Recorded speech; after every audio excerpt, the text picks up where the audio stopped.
Shalom, sebelum kita merenungkan firman Tuhan, mari kita satu dalam doa.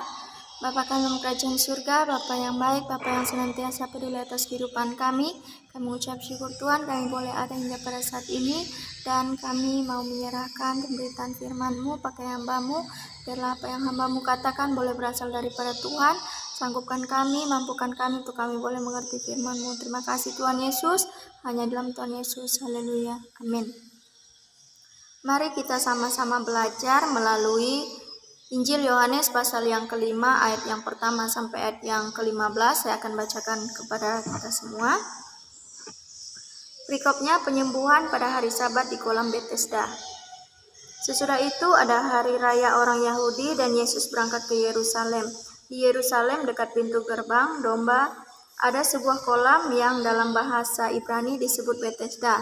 Ada 5 serambinya, dan di serambi-serambi itu berbaring sejumlah besar orang sakit, orang-orang buta, orang-orang timpang, dan orang-orang lumpuh yang menantikan goncangan air kolam itu. Sebab waktu-waktu turun malaikat Tuhan ke kolam itu dan menggoncangkan air itu, barang siapa yang terdahulu masuk ke dalamnya sesudah goncangan air itu menjadi sembuh, apapun juga penyakitnya. Di situ ada seorang yang sudah 38 tahun lamanya sakit. Ketika Yesus melihat orang itu berbaring di situ, dan karena ia tahu bahwa ia telah lama dalam keadaan itu, berkatalah ia kepadanya, "Maukah engkau sembuh?" Jawab orang sakit itu kepadanya, "Tuhan, tidak ada orang yang menurunkan aku ke dalam kolam itu apabila airnya mulai goncang, dan sementara aku menuju ke kolam itu, orang lain sudah turun mendahului aku." Kata Yesus kepadanya, "Bangunlah, angkatlah tilammu dan berjalanlah." Dan pada saat itu juga sembuhlah orang itu, lalu ia mengangkat tilamnya dan berjalan. Tetapi hari itu hari Sabat. Karena itu orang-orang Yahudi berkata kepada orang yang baru sembuh itu, "Hari ini hari Sabat dan tidak boleh engkau memikul tilammu." Akan tetapi ia menjawab mereka, "Orang yang telah menyembuhkan aku, dia yang mengatakan kepadaku, angkatlah tilammu dan berjalanlah." Mereka bertanya kepadanya, "Siapakah orang itu yang berkata kepadamu, angkatlah tilammu dan berjalanlah?" Tetapi orang yang baru sembuh itu tidak tahu siapa orang itu, sebab Yesus telah menghilang ke tengah-tengah orang banyak di tempat itu. Kemudian Yesus bertemu dengan dia dalam bait Allah, lalu berkata kepadanya, "Engkau telah sembuh. Jangan berbuat dosa lagi, supaya padamu jangan terjadi yang lebih buruk." Orang itu keluar lalu menceritakan kepada orang-orang Yahudi bahwa Yesuslah yang telah menyembuhkan dia. Demikian pembacaan firman Tuhan kita pada saat ini. Tema yang akan kita renungkan pada saat ini yaitu iman dan pengharapan akan membawa kita bisa mendapatkan sukacita di dalam Tuhan Yesus. Dari nats ini kita akan membahas 3 poin supaya kita bisa memiliki iman yang teguh dan pengharapan yang teguh di dalam Tuhan Yesus. Dan sukacita akan kita dapati ketika kita sungguh-sungguh memiliki pengharapan kepada Tuhan Yesus. Sebelum kita merenungkan lebih jauh lagi kebenaran firman Tuhan ini, Yohanes mencatat kolam Betesda ini adalah tempat perkumpulan orang-orang sakit. Jadi banyak orang sakit berkerumunan di situ. Nah, bagi orang tradisi Yahudi, kolam Betesda ini dipercayai tempat terjadinya mujizat penyembuhan. Jadi orang yang pertama masuk atau turun ke kolam itu ketika airnya bergoncang, dia akan mendapatkan kesembuhan apapun penyakit yang dialaminya. Arti dari kolam Betesda ini adalah rumah kemurahan atau rumah anugerah. Mari kita lebih lanjut lagi mengenal hari raya orang Yahudi.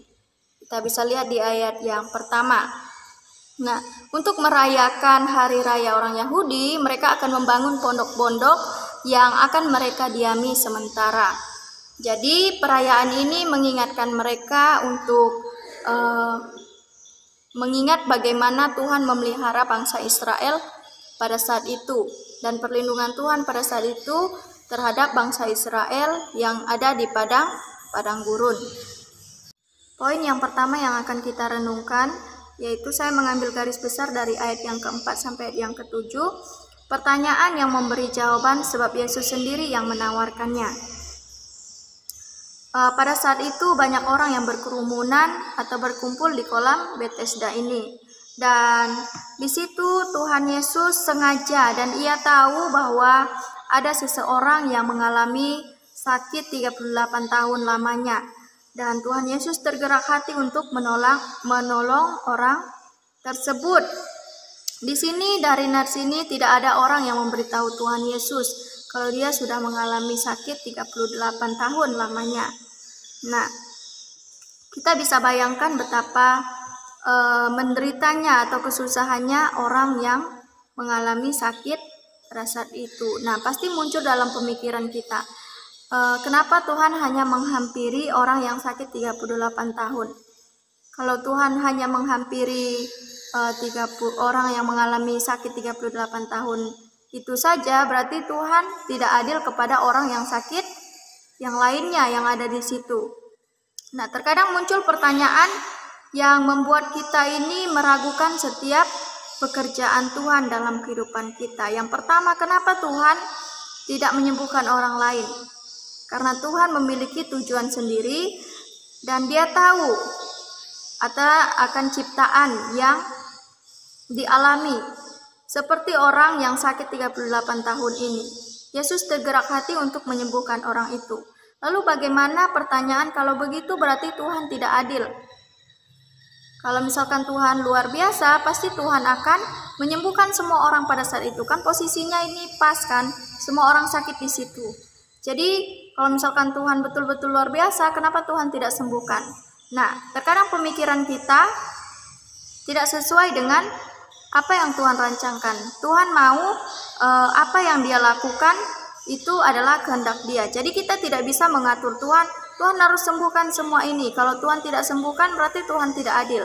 Nah, adil bagi manusia terkadang harus dibagi secara rata, tetapi adil dalam ketentuan Tuhan terkadang kita anggap tidak adil. Contohnya, adil menurut manusia, ketika saya memiliki teman A dan B, saya akan membagikan, saya memiliki roti 1 dan pasti saya akan bagikan mereka, yang A dapat setengah, yang B dapat setengah. Itu adil menurut manusia. Tetapi terkadang adil menurut Tuhan itu, ketentuan keadilan Tuhan itu terkadang tidak bisa kita pahami. Jadi kita tidak bisa atur Tuhan. Siapa yang bisa atur Tuhan? Karena kita adalah ciptaan Tuhan. Mungkin kita pernah berpikir bahwa Tuhan tidak adil, tetapi Tuhan memiliki rencana dan Tuhan punya tujuan dari setiap penyembuhan atau yang Dia lakukan atas kehidupan manusia atau ciptaan itu sendiri. Poin yang kedua yang akan kita renungkan, yaitu saya mengambil dari ayat yang ke-8 sampai ayat yang ke-11, yaitu iman menyelamatkan dan menyembuhkan orang yang memiliki pengharapan di dalam Tuhan. Orang yang mengalami 38 tahun ini, dia memiliki pengharapan yang besar kepada Tuhan. Dia percaya bahwa di dalam Tuhan dia akan mendapatkan kesembuhan. Dan bukti di sini bahwa orang itu mendapatkan sukacita ketika dia melakukan perintah Tuhan, dan kemauan Tuhan langsung direspon dengan baik. Ketika Tuhan mengatakan atau Tuhan perintahkan, berdiri, angkatlah tilammu dan berjalanlah. Nah, dalam hal ini kita bisa melihat bahwa orang sakit ini tidak memberikan alasan dengan berkata, bagaimana aku bisa mengangkat tilamku sedangkan aku sakit? Bagaimana aku bisa berdiri? Atau alasan yang lainnya. Tetapi tindakannya itu sungguh memiliki pengharapan di dalam Tuhan, dan dia tidak meragukan kesembuhan yang ditawarkan oleh Tuhan Yesus. Tetapi yang menjadi permasalahannya pada saat itu, pada saat terjadi peristiwanya penyembuhan itu adalah hari Sabat. Nah, hari Sabat menurut orang Yahudi adalah hari istirahat dan harus menghormati hari Sabat yang telah ditentukan. Dan ketika berbicara mengenai hari Sabat, bukan berarti kita mengabaikan dalam perjanjian lama atau 10 hukum Taurat yang telah Tuhan tetapkan. Jadi orang Yahudi ini heran, kebingungan. Padahal di dalam hukum Taurat harus ingatlah dan kuduskanlah hari Sabat, dan mereka mensakralkan hari Sabat bagi orang Yahudi. Tidak boleh bekerja, tidak boleh berjalan di batas ketentuan larangan hukum Taurat pada saat itu. Dan ketika musim panen, orang Yahudi sengaja menunda supaya mereka bisa menghormati hari Sabat tersebut. Kita bisa lihat di dalam Keluaran pasal 20 ayat 8, Ulangan pasal 5 ayat yang ke-12 sampai 15. Dan pada saat mengangkat tilam, ini menurut orang Yahudi adalah suatu tindakan yang melanggar ketetapan hari Sabat pada saat itu. Jadi mereka heran, kenapa orang yang memerintahkan untuk mengangkat tilam dan berdiri itu dilakukan pada hari Sabat. Apakah itu bertentangan dengan hukum Taurat atau 10 hukum Taurat? Nah, di sini dijelaskan bahwa orang-orang Yahudi ini sebenarnya tidak memiliki pengenalan yang baik tentang Tuhan Yesus. Kalau misalkan mereka memiliki pengenalan yang baik tentang Tuhan Yesus, tentu mereka tidak akan mengalami kebingungan dan tidak menganggap suatu tindakan orang itu atau Tuhan Yesus itu bertentangan dengan apa yang dicatat di dalam 10 hukum Taurat. Jadi Tuhan tidak pernah batasi untuk orang boleh menolong orang-orang di sekitarnya yang mengalami kesulitan dan juga masalah dalam kehidupannya. Contohnya, Tuhan tidak pernah batasi untuk orang harus bekerja atau orang harus menyembuhkan, orang harus menolong orang hanya saat hari Senin, Selasa, Jumat, dan sebagainya. Tetapi Tuhan tidak batasi itu.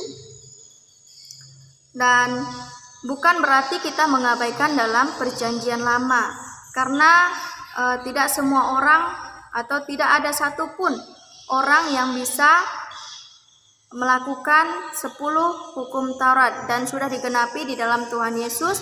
Dan apa yang Tuhan Yesus katakan itu yang harus kita teladani dan harus kita patuhi dalam kehidupan kita, dan sudah digenapi di dalam Tuhan Yesus Kristus. Jadi tindakan Tuhan Yesus, perintah Tuhan Yesus kepada orang yang mengalami sakit 38 tahun ini bukan suatu tindakan yang melanggar 10 hukum Taurat ini, karena itulah ketentuan dan itulah keharusan yang Tuhan lakukan di dalam kehidupan manusia dan telah merencanakan semuanya. Jadi tindakan Tuhan ini tidak bertentangan dengan apa yang telah Tuhan buat. Terkadang cara pandang kita salah terhadap kebenaran firman Tuhan dan akan mengakibatkan kita menyepelekan, meremehkan, mengabaikan, bahkan menafsirkan suatu kebenaran firman Tuhan dengan pikiran sendiri.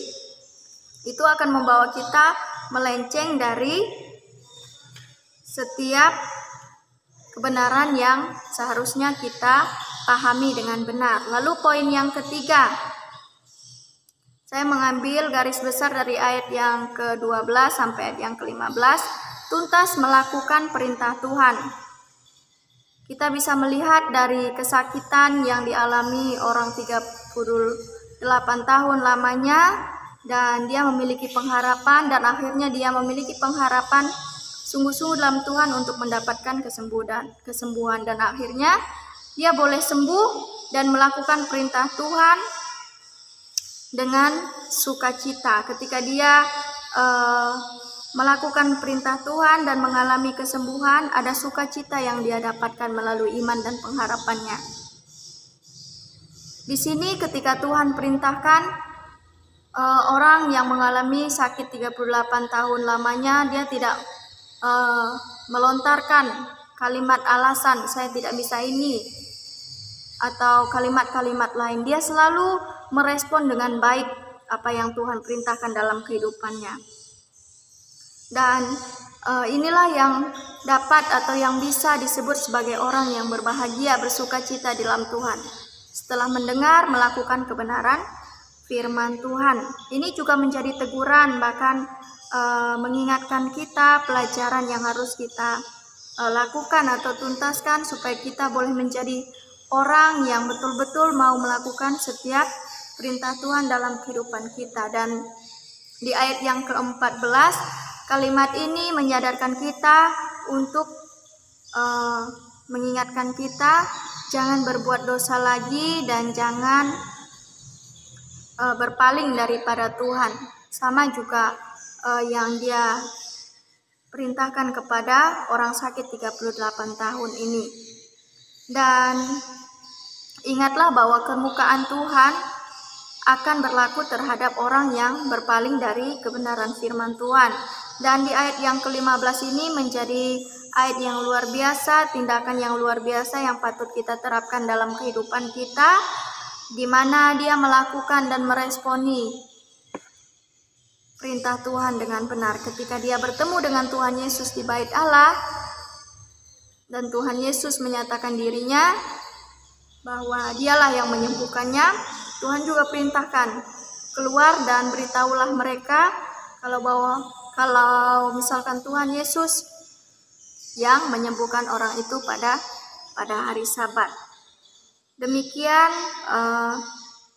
renungan kita, dan yang menjadi kesimpulan kita pada saat ini yaitu tetaplah memiliki pengharapan di dalam Tuhan, dan kita akan mendapati sukacita di dalam Tuhan dalam setiap kehidupan kita, dalam setiap kesulitan yang kita alami. Dan kita sudah diingatkan untuk setia dan taat, bahwa apapun yang Tuhan perintahkan dalam kehidupan kita itu selalu membuat kita boleh hidup tetap setia di dalam Tuhan Yesus Kristus.